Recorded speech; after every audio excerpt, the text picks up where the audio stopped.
మీకు రామాయణంలో ఏ యోధుడి క్వాలిటీస్ ఉన్నాయో నేను చెప్తాను. జనవరిలో వచ్చేది బాలి. వీళ్ళు ఎదుట వాళ్ళ బలాన్ని తన బలం చేసుకొని ముందర వాళ్ళని ఓడిగలరు. ఫిబ్రవరిలో జాంవంత్. వీళ్ళకి ఎటువంటి విషయంలో అయినా చాలా ఎక్స్పీరియన్స్ ఉంటుంది. మార్చ్ లో విభీషణ్. వీళ్ళకి దేవుడి పైన చాలా నమ్మకం అండ్ ప్రేమ ఉంటుంది.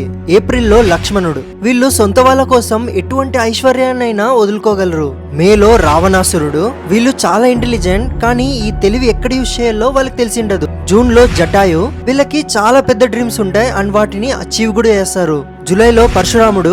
వీళ్ళు అనుకుంటే ఏదైనా సాధిస్తారు, గెలుస్తారు. ఆగస్ట్ లో మేఘనాథుడు. వీళ్ళ దగ్గర ఆల్రెడీ చాలా ఐశ్వర్యం ఉంటుంది కానీ తన సొంత బలంతోనే ఏదైనా సాధిస్తారు. సెప్టెంబర్ లో శ్రీరాముడు. వీళ్ళు చాలా పవర్ఫుల్ అండ్ రెస్పెక్ట్ఫుల్ గా ఉంటారు. అక్టోబర్ లో అంగదుడు. వీళ్ళు ధర్మం కోసం సొంత వాళ్ళని కూడా వదులుకోగలరు. నవంబర్ వాళ్ళు కుంభకర్ణుడు. వీళ్ళు జీవితం మొత్తం చాలా రిచ్ లైఫ్ లీడ్ చేస్తారు. అండ్ డిసెంబర్ లో బజరంగబలి. వీళ్ళు నమ్మిన వాళ్ళ కోసం ప్రాణాలైనా ఇస్తారు.